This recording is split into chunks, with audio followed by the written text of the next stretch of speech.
आम्ही असं नमूद करतो की आरएसएसनी 1950 सालीच ही घटना ज्यावेळेस स्वीकारली त्याच वेळेस आम्ही ही घटना मानणार नाही असं वक्तव्य केलंय।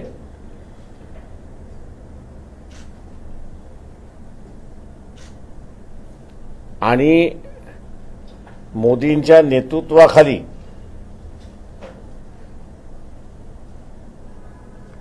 आता संविधान बदलण्याचा घाट त्या ठिकाणी घालण्यात आलेला आहे।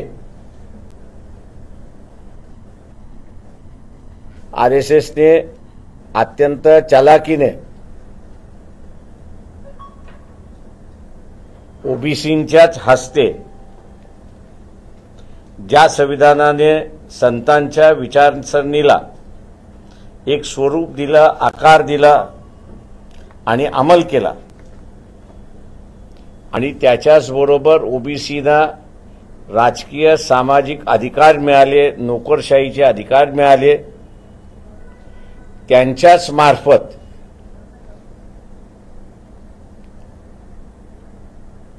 आता घटना बदलण्याची चर्चा पुन्हा सुरुवात झालेली आहे।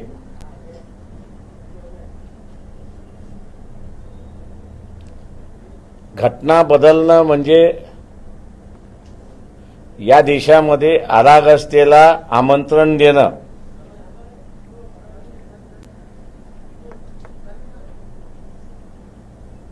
कारण का बाबासाहेब एका ठिकाणी असं म्हणाले होते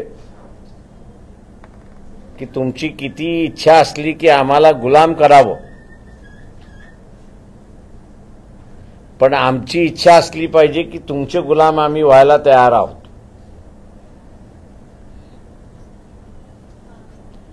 तेव्हा प्रत्येक घटक आपला अधिकार शाबूत ठेवण्यासाठी संघर्ष आणि त्या संघर्षातून टकराव आणि त्या टकरावातून अराजकता अशी माजण्याची दाट शक्यता लोकसभेनंतर आहे। त्याच्याच बरोबर आपण पाहिलं असेल तर जी काही आर्थिक रचना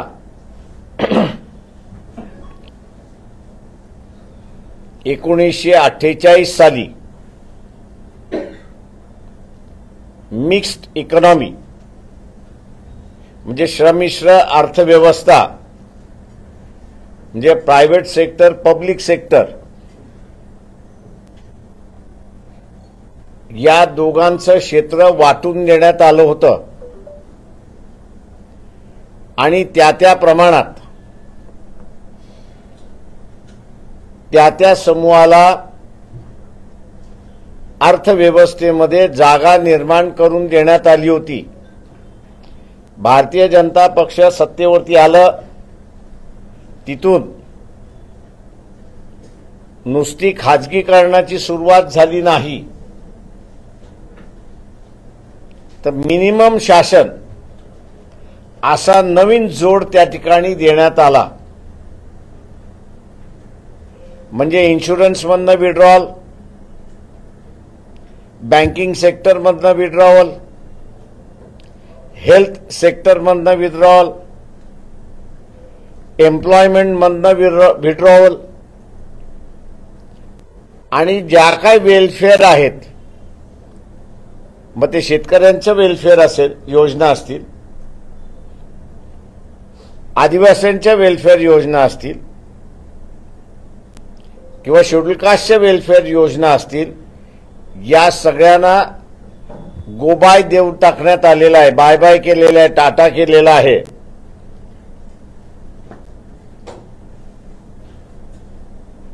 आम्ही नरेंद्र मोदी पंतप्रधान आहेत त्यांना असणारं विचारतोय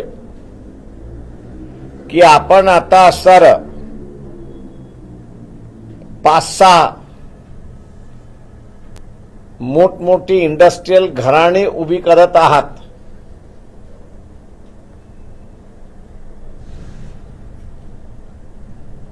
या कॉर्पोरेट हाऊसेसमध्ये भारताला विभाजन केलं जाणार आहे का, याचा खुलासा त्यांनी करावा।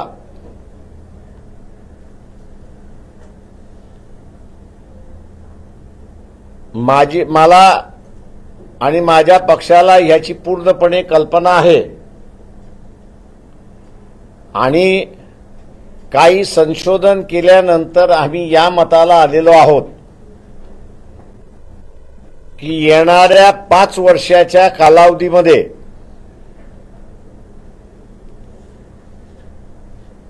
आरागत जे माजल्या जाईल, सोशल पॉलिटिकल आरागत जे माजल्या जाईल, त्याला उत्तर म्हणून आर्थिक उत्तर म्हणून दिल्या जाईल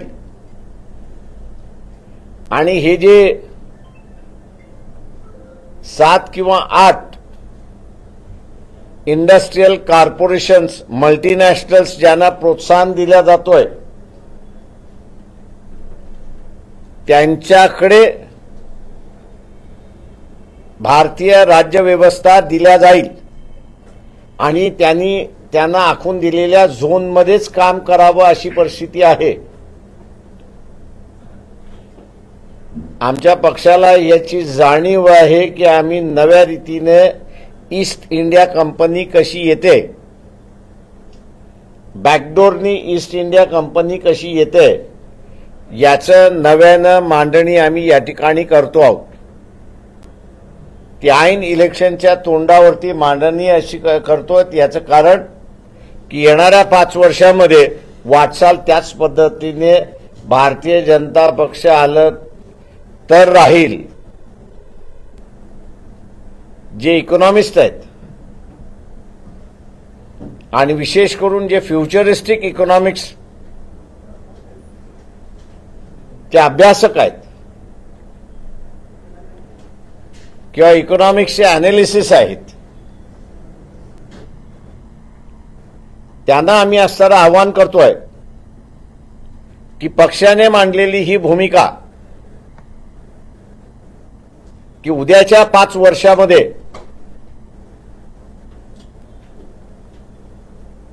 पॉलिटिकल व्यवस्थेबरोबरच भारताला काही झोन्समध्ये डिवाइड करून त्या झोन्सचं कंट्रोल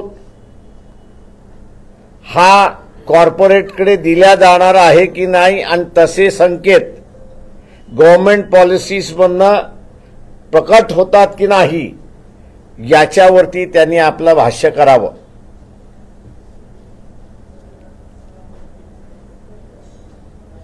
आरएसएस हे जॉग्राफिकल बाउंड्रीज मानत नाही, तर आरएसएस हे कल्चरल बाउंड्रीज त्या ठिकाणी मानते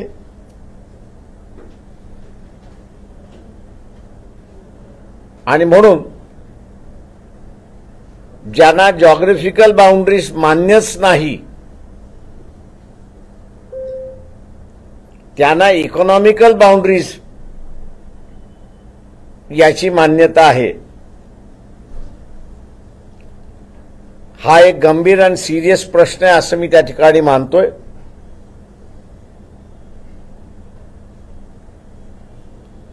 दुर्दैवाने मी जसं मागच्या एका प्रेसमध्ये म्हणालो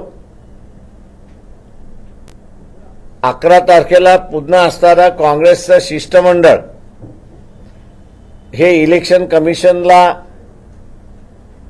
भेट घेणार आहेत। काँग्रेस पक्षाने एकत्र जाण्याच्या ऐवजी पूर्ण ऑपोजिशन पार्टीजला इलेक्शन कमिशनकडे त्यांनी घेऊन गेलं पाहिजे। ईव्हीएम बॅन करा ह्या मागणीसाठी नाही,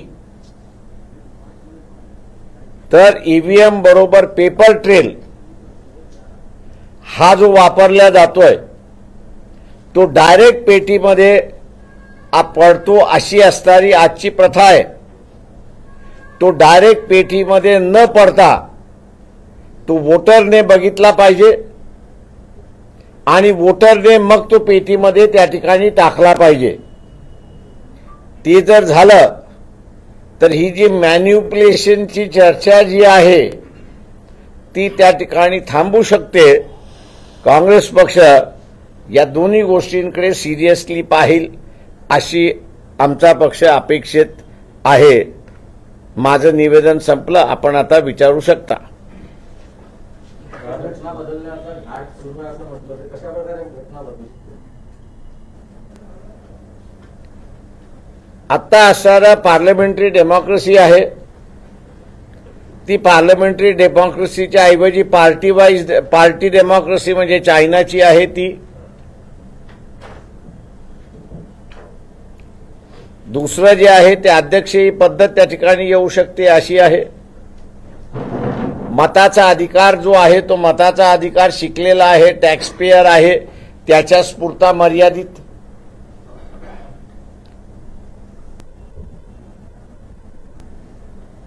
जे काही वेलफेअर प्रोव्हिजन्स आहेत घटनेमधले ते सगळे वेलफेअर प्रोव्हिजन्स काढून टाकणं आणि इंग्रजीमध्ये जो इथोपियन वर्ड आहे त्या इथोपियन पद्धतीने असणारं संविधान रचना करणं म्हणजे डिफ्रँचाइज ज्याला आपण म्हणतो तो 50% लोकांचा डिफ्रँचाइज करण्याचा त्यांचा घाट आहे. जी ट्रीटमेंट आज ते मुसलमानाला देतात आहेत तीच ट्रीटमेंट उद्याच्या ओबीसीला, भटक्या विमुक्ताला, आदिवासीला आणि एससीला मिळण्याची शक्यता आहे. ख्रिश्चनांना सुद्धा तीच ट्रीटमेंट त्या ठिकाणी मिळेल. तेव्हा हे काही चेंजेस त्याच्यामध्ये ऑफरिंग आहेत असं मी त्या ठिकाणी मानतोय. भारताची फाळणी काही औद्योगिक घराण्यांमध्ये तुम्ही म्हटलं आणि जी सध्याची ओळख आहे युनियन ऑफ स्टेट किंवा भारतीय संघराज्य ज्याला म्हटलं जातं, तर या संघराज्याचं हेड मग कोण असेल, काय दुसरी रचना काय असेल? त्याच्यावरती अजून ते काही बोलत नाहीयेत, पण इकॉनॉमिक झोन्स आणि ते इकॉनॉमिक झोन्स या कॉर्पोरेट हाऊसेसना द्यायचं असा घाट एक निश्चितपणे पॉलिसीच्या मार्फत दिसतोय असं आम्हाला लक्ष. आणि म्हणून आम्ही म्हटलंय की आम्ही इलॅबोरेट करण्यापेक्षा, आम्ही त्याची पूर्ण मांडणी करण्यापेक्षा जे इकॉनॉमिस्ट आहेत, पॉलिसी इकॉनॉमिस्ट जे आहेत, अॅनालिस्ट इकॉनॉमिस्ट जे आहेत, फ्युचर इकॉनॉमिस्ट जे आहेत, या सगळ्यांनी त्याच्यावरती बोलावं अशी आमची मागणी आहे. मूग गिळून त्यांनी बसू नये, मौनी बाबा त्यांनी होऊ नये.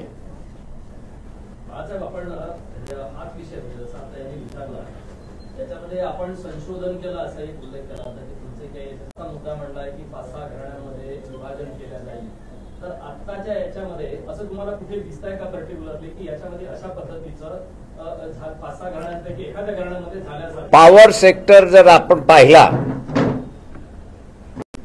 ही आता अडाणी ग्रुपकडे चाललेली आहे असं आपल्याला त्या ठिकाणी दिसतंय. एअरपोर्ट्स जे आहेत या एअरपोर्ट्सवरची सुद्धा मोनोपली करण्याचा भाग त्या ठिकाणी चाललेला आहे. आणि त्याचं आपल्याला उदाहरण आता द्यायचं असेल तर ह्या ज्या प्रायव्हेट एअरलाइन्स आहेत, जेट बंद झाली, गो बंद झाली, स्पाइस सुरुवात आहे, इंडिगो सुरुवात आहे. या 2 कंपन्याने भारताच्या अंतर्गत आम्हाला नवीन कुठले रूट्स सुरुवात करायचे आहेत त्यांनी वर्षभरामध्ये मागणी केलेली चार्ट आपण असणारा काढावा. त्यांना ती परमिशन दिलेली नाही आणि परमिशन दिली नाही. ज्या ज्या एअरपोर्ट्स अंतर्गत येतात ते एअरपोर्ट्स लीजवरती कोणाला दिलेले आहेत याचं तुम्हाला मिळायला सुरुवात होईल. आणि म्हणून मी म्हटलंय की आम्ही हे सगळं मांडण्यापेक्षा एक पॉलिटिकल पार्टी म्हणून बीजेपी या नरेंद्र मोदी यांच्या पॉलिसीचे विरोधात असल्यामुळे आमचा बायसनेस त्या ठिकाणी लोक समजून जातील. वस्तुस्थिती काय आहे, आम्ही जे म्हणतोय ते खरं आहे की खोटं आहे ते इथल्या इकॉनॉमिस्टनी अॅनालिसिस करावं अशी आम्ही मागणी करतोय आणि लोकांपुढे त्यांनी मांडलं पाहिजे. कॉर्पोरेट हाऊसेस जे तुम्ही त्यांच्याबद्दल बोलताय, थेट पॉलिटिकल मॅनिप्युलेशन त्यांना स्वतः ते करू शकतात पुढच्या काळात, की काही एजंट मार्फत ते त्यांचा आता प्रोसिजर काय असेल ते आपल्याला सांगता येणार नाही, पण जी आपल्यासमोर उल्लेख केलेला. सर, 9 किंवा 10 तारखेला जागा वाटपच्या संदर्भातली जी बैठक रद्द झाली त्या पाठीमागे आपण हे पहिल्यांदा संपवानंतर येऊ ना. मला माहित नाही. हाच प्रश्न याच्याशी संबंधित आहे. तुम्ही आज जे इथं मांडलं ना बाळासाहेब, हा निवडणुकीच्या तोंडावर हा विषय तुम्ही आणला, तर आपल्याला असं वाटतं का की या निवडणुकीच्या प्रचारामध्ये हा विषय प्रामुख्याने देशभरामध्ये चर्चेला जावा? येस, हा गेला पाहिजे. मेन मुद्दा आहे असं मी त्या ठिकाणी मानतोय. काँग्रेस पार्टीकडे असताना फार चांगले इकॉनॉमिस्ट आहेत. Jayaraman is one of the most learned economist आहे. चिदंबरम त्याच्यातले असताना दुसरे आहेत. त्यांनी इन्क्वायरीला घाबरू नये, नाहीतरी त्यांनी जेलमध्ये जाऊन आलेत, काही फरक पडत नाही. आता जी काही वाट लागायची त्यांची ती लागलेली आहे. आता त्यांनी देश वाचवायला निघावं. बाळासाहेब, तुम्ही आता हे सर्व मुद्दे जे पत्रकार परिषदेत मांडत आहात, हेच मुद्दे बाळासाहेबांनी देशाच्या संसदेत लोकसभेत मांडतात असं तुम्हाला वाटत नाही का? ते मला संधी मिळालीच नाही, त्याच्यामुळे जनतेपुढेच मांडणार मी. जनतेने मला संधी पार्लमेंटमध्ये दिली तर कदाचित तिथेही मांडीन मी. संधी आता आहे तर त्या संधीचं सोनं करणार आहात का? ते संधीचं सोनं करता करता ते पार्लमेंटच शिल्लक राहिलं पाहिजे ना. ते नाही राहिलं तर काय करू? नाही, बाळासाहेब, 2019 मध्ये पण असे विषय तुम्ही मांडलेले होते निवडणुकीच्या पूर्वी. नाही, 2019 मध्ये काहीच मांडलं नव्हतं मी. तुम्ही काही मुद्दे घेऊन अशोक चव्हाणांचा विषय घेऊन त्यावेळेस तुम्ही गेले होते आणि आता हा विषय महाविकास आघाडीच्या बैठकीमध्ये तुम्ही मांडलाय का? होय, मांडलाय ना. मी असणारा 9 तारखेच्या बैठकी, 7 तारखेला बैठक होती. त्या 7 तारखेच्या बैठकीमध्ये उद्धव ठाकरे, त्याच्यानंतर शरद पवार आणि काँग्रेस पक्षाचे असणारे बाळासाहेब थोरात, मी यांना म्हणालो होतो की आपलं एग्रीमेंट होईल न एग्रीमेंट होईल ते बाजूला ठेवा,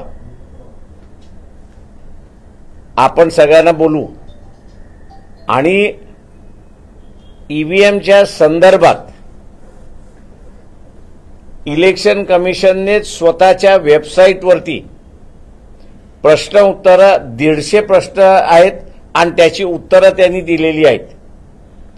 त्या 150 प्रश्नावरती 80 की 81वा जो प्रश्न आहे तो व्हीव्हीपॅट बद्दल आहे, म्हणजे पेपर ट्रेल बद्दल आहे. त्यामध्ये त्यांनी 4 गोष्टी नमूद केलेल्या आहेत की ज्या वोटरला दिसल्या पाहिजेत.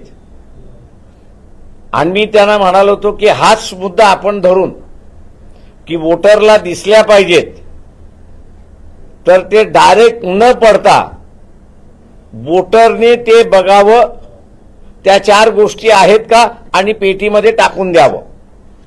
त्याच्यामध्ये एक सगळ्यात महत्वाचं आहे की त्यांनी जे बटन दाबलेलं आहे सिम्बॉलच्या समोर, तेच सिम्बॉल प्रिंट झाला की न झाला हा त्यांनी बघायचा आहे आणि तो त्यांनी मग तिथे बघून असेल तर त्यांनी त्या ठिकाणी टाकला पाहिजे. म्हटलं एवढा छोटा मुद्दा घेऊन आपण सगळेजण इलेक्शन कमिशनकडे जाऊ आणि त्यांना म्हणू की हा आम्ही सगळे पॉलिटिकल पार्टीज हे डिमांड करतो आहोत की वोटरला ती डायरेक्ट पडण्यापेक्षा त्याच्या हातामध्ये देऊन तो बघेल आणि तो टाकेल. फार फार 2 सेकंद त्याच्यापेक्षा अधिक लागतील अशी परिस्थिती आहे. त्याच्यामुळे फार बर्डन होणार नाही, पण दुर्दैवाने आपण याच्यावरती विचार करू. याच्या पलीकडे मला उत्तर काही मिळालं नाही.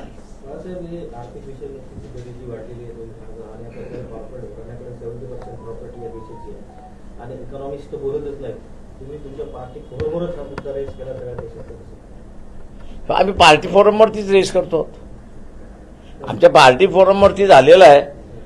आमच्या प्रचार सभेमधनं सुद्धा हा मुद्दा आहे. आम्ही आता बघतोय की त्याला सार्वत्रिक मान्यता मिळावी आणि इथला जो इंटेलिजन्स आहे या इंटेलिजन्सियानी बोलावं. लोकसभेनंतर हे बहुमत गृहीत धरून आले आमचं 2 दिवसांचं. कोणाचं? या बीजेपीचं. तुम्ही त्यामध्ये माझं स्वतःचं रीडिंग मी असताना जे म्हणालो, आमच्या कॅल्क्युलेशन प्रमाणे 150च्या वरती हे नाहीत. संविधान कसं बदलतील? ते पॉसिबिलिटीज तुम्हाला सगळ्याच घेऊन राजकारणामध्ये चालावं लागतं. लोकांचं मत ओव्हरनाईट सुद्धा बदलू शकतं. 400 आले तर काय होणार हे लोकांना आगाह करणं गरजेचं आहे असं आम्हाला वाटतं. बाळासाहेब, इलेक्ट्रॉल बॉन्डचा आता सर्वोच्च न्यायालयाने एक आदेश दिला की एसबीआयला उद्या त्या संध्याकाळपर्यंत वेबसाईटला तुम्ही ते सगळं टाकलं आणि सगळा तो डेटा दिला पाहिजे. या सर्वोच्च न्यायालयाच्या या ज्या भूमिकेवर आपलं काय म्हणणं? इमिजिएटली त्या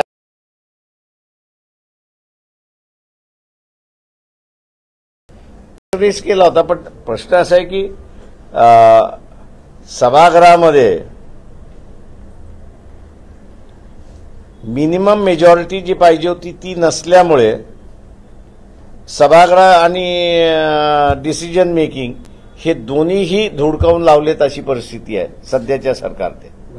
गोयल यांच्या जीवाला धोका असू शकतो का पुढच्या काळात? त्यांनी लिहून ठेवलं असेल तर धोका नाही, त्यांनी लिहून ठेवलं नसेल तर धोका आहे. पण नॉर्मली या पदावरती राहणारी माणसं आपले असणारे सिक्युरिटी स्वतःच त्या ठिकाणी सांभाळत असतात. तुम्ही 5 ते 7 घराण्यांचं नाव घेतलं कॉर्पोरेट. आता अदानीचं नाव माहिती का, अंबानींचं नाव माहिती, बाकीची घराणे कोणती आहे? येईल, बाहेर येऊ द्या. माझं म्हणणं असं आहे, महाराष्ट्रातले आहे राज्यावरती कशाला जात आहे? बाळासाहेब, पण आता महाविकास आघाडीचे आणि याच्यातले कसे संबंध कसे आहेत तुमच्या? माझे तिन्ही पक्षाशी सुरळीत आहेत. अलीकडे अलीकडेही कालपर्यंत होते. भांडण त्यांचं माझ्याशी नाहीच आहे, भांडण त्यांचं आपसातलं आहे. ते आता पण म्हणून मागच्या प्रेसमध्ये मी असं म्हणालो, माहिती दिली की काँग्रेस आणि शिवसेना यांच्यामध्ये 10 कॉन्स्टिट्युन्सीज या अनसेटल्ड आहेत.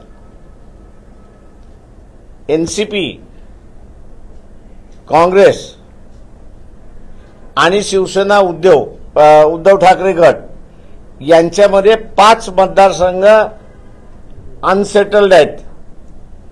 म्हणजे 48 पैकी 15 मतदारसंघावरती यांचं भांडण आहे.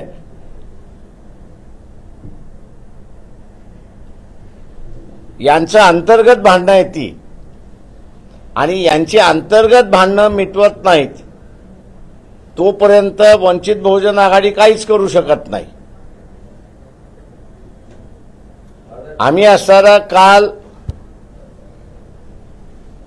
म्हणण्यापेक्षा 9 तारखेची बैठक झाली नाही, त्याच्यानंतर आम्ही असताना एक नवा प्रयत्न त्या ठिकाणी केला, आणि तो म्हणजे रमेश चेनिताल जे एआयसीसीचे रिप्रेझेंटेटिव्ह आहेत त्यांच्याशी संपर्क साधून, मग तुम्ही तिघांचं होत नाही पण काँग्रेस आणि वंचित बहुजन आघाडी, तुम्ही जी लिस्ट महाविकास आघाडीला दिलेली आहे त्या महाविकास आघाडीची दिलेली लिस्ट आणि वंचित आपण एकत्र बसून आपल्यापुरता तरी निर्णय करू.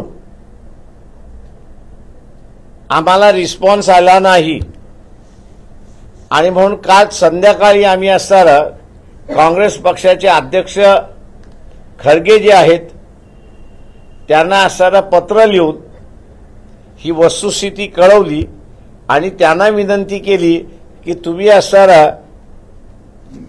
रमेश जे एआयसीसीचे रिप्रेझेंटेटिव्ह आहेत त्यांच्या मार्फत किंवा त्यांनी महाराष्ट्रातल्या कोणाला तरी नेमून काँग्रेस आणि वंचित यांचं तरी सीट शेअरिंगचं सेटलमेंट आपण करून मोकळा होऊन जाऊ. पण तिथे असणारा अजूनपर्यंत या क्षणापर्यंत आम्हाला रिस्पॉन्स आलेला नाही. आपली युती तर शिवसेनेशी होती, आता तुम्ही काँग्रेसची कसं काय? हो काका, शिवसेनेलाही आम्ही सांगितलं की तुमच्या बरोबरही बसू, शिवसेनाही बसायला तयार नाही. आणि मग शिवसेना बसायला तयार नाही तर मग आम्ही काँग्रेसचं म्हटलं. आपण कुठे नाही कुठेतरी बिफोर हे संपवायला पाहिजे. आता पण नाना पटोले म्हणतात की मैत्री करावी तो पूर्वी करावी असं म्हणतात. नानाला एबीसीडी माहिती नाही.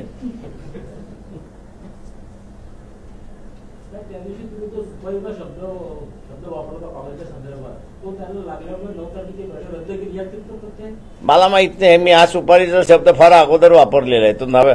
तो कालच वापरला नाही. मी फक्त असताना कम्पेअर करत होतो की काँग्रेसने केलेल्या चोऱ्या या कुठल्या कॅटेगरीमध्ये बसतात आणि बीजेपी सध्या जे चोऱ्या करतंय ते कुठल्या कॅटेगरीमध्ये बसतात. हे भुलटे आहेत, ते म्हटले डाकू आहेत. तेव्हा डाकूला पकडायचं असेल तर सगळ्या भुलट्यांनी एकत्र आलं पाहिजे. त्याच्यामध्ये आम्ही आमच्यामध्ये समावेश केला होता. असं नाही की काँग्रेसला टार्गेट आम्ही केलं होतं. का आता इतका जेलमध्ये तुम्ही चाललाय ना, तुम्ही आमच्याकडून जेलमधून जाण्यासाठी थांबवताय ना. एका बाजूला तुम्ही आम्हाला म्हणताय की आम्ही टोटल सरेंडर व्हावं आणि त्यांना निवडून द्या. आम्ही ठीक आहे, आम्ही तेही नाही म्हणत आहोत. कारण का आता सत्ता आली तर तुम्हाला थोडंसं सेफगार्ड करता येईल. आता त्यालाही तुम्ही चान्स करायला देत नाही आहेत. मी यांचं कॅरेक्टर दाखवणं गरजेचं आहे असं मी समजलो. म्हणजे एकंदरीत आता महाविकास आघाडीमध्ये वंचित समावेश नाही अशी फक्त ऑथराईज घोषणा व्हायची बाकी राहील. बाकी सगळं आम्ही नव्हतोच मित्रा. आम्ही फक्त एवढंच सांगतोय त्या ठिकाणी की तेच एकमेकात नाही तर आम्ही कुठं जाणार आहोत. शरद पवार म्हणतात की दोन्ही बाजूंना आवश्यक पाऊल टाकले गेले नाही, त्यामुळे वंचित सोबतचा सीट शेअरिंगचा प्रश्न कायम राहिला. शरद पवारांनी असेसमेंट आपलं दिलं त्या चर्चेमधलं. त्याच्यामध्ये काँग्रेस आणि शिवसेना एक 23 मागते, एक 22 मागते, अशी असणारी अवस्था आहे. आता 22 आणि 23 दिल्यानंतर कोणाला शिल्लक काय राहते त्याच्यामध्ये. एक नवीन ब्रेकिंग आली. इलेक्ट्रॉन बॉन्ड संदर्भात सुप्रीम कोर्टाने एसबीआयला सुनावलं आहे. उद्याच माहिती मागितलेली आहे. हा, ते मागवणार ना. मोगलाही नाहीये अजून. सुप्रीम कोर्ट नाही दिलं उद्या तर त्यांना सगळं जेलमध्ये टाकून मोकळा होऊन जाईल full board of directors. Balasaheb, Mahavikas आघाडीमध्ये वंचित नाही जमलं तर काँग्रेस सोबत आघाडी राहील का भविष्यात? आम्ही तेच तर आम्ही पहिल्यांदा शिवसेनेबरोबर सेटल करण्याचा प्रयत्न केला. ते बसायला तयार नाही. आम्ही आता बीजेपी बरोबर लेखी दिलं. म्हणजे तोंडी दिलं असतं तर म्हणलं असतं तुम्ही दिलं नाही असं आहे म्हणून लेखी काल पाठवलं. ते पत्र पाहिजे तर मी इथे आपल्यालाही रिलीज करू शकतो त्याच्यामध्ये की माझ्याच सहीचं घेतलेलं उगीच त्या सहीवरनं कॉन्ट्रोवर्सी नको म्हणून मीच सही केली आणि पाठवून दिलं त्यांना की बाई असं असं आहे, तुम्ही असताना प्रॉपर इन्स्ट्रक्शन द्या. तुम्ही 6 महिन्यापासून सातत्यानं सांगता की उद्धव ठाकरे वकील आहे, माझा वकील माझी वकील बरोबर. माझे वकील तुम्ही निवडण्यात चूक झाली का तुमची? माझं म्हणणं असं आहे की आमचा वकील त्यांच्याच पक्षाची वकिली करू शकत नाही अशी अवस्था झाली आता.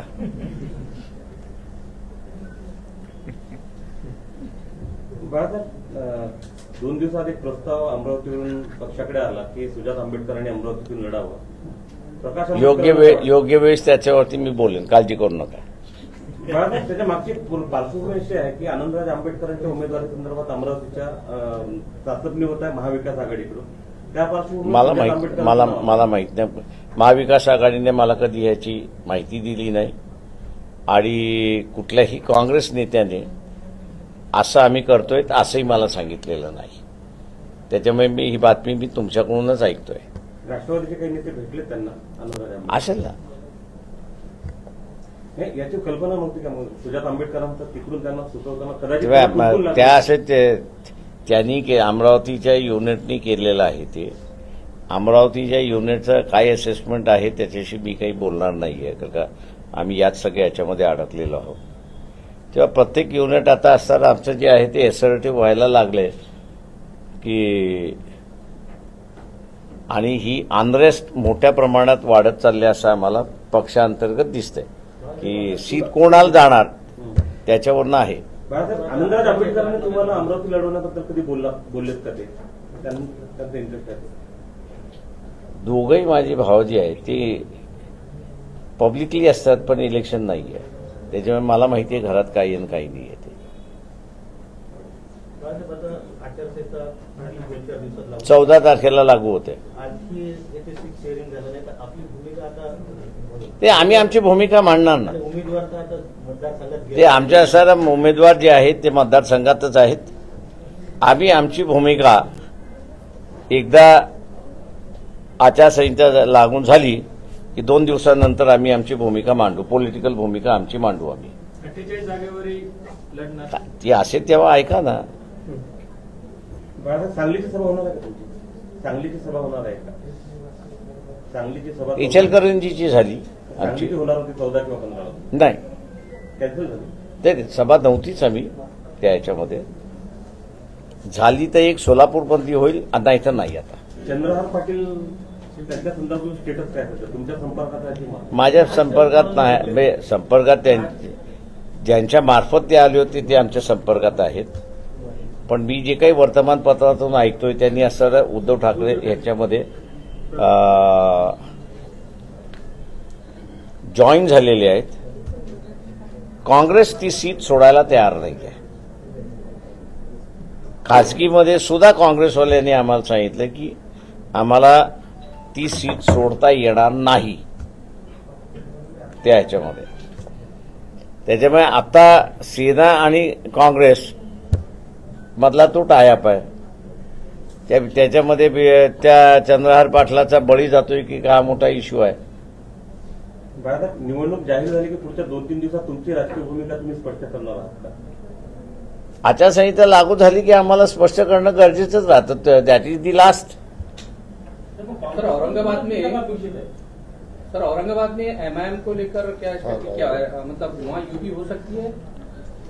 जिसके साथ युति करना है उसके साथ हम लोग बैठे हैं. जिसके साथ में नहीं करना है उनके साथ में बैठे नहीं है. काँग्रेसकडून किती जागांची अपेक्षा आहे? काँग्रेसकडून किती जागांची अपेक्षा आहे? 48 ते 48. अपेक्षा तुम्ही म्हटलात ना, अपेक्षा सांगितल्या मी.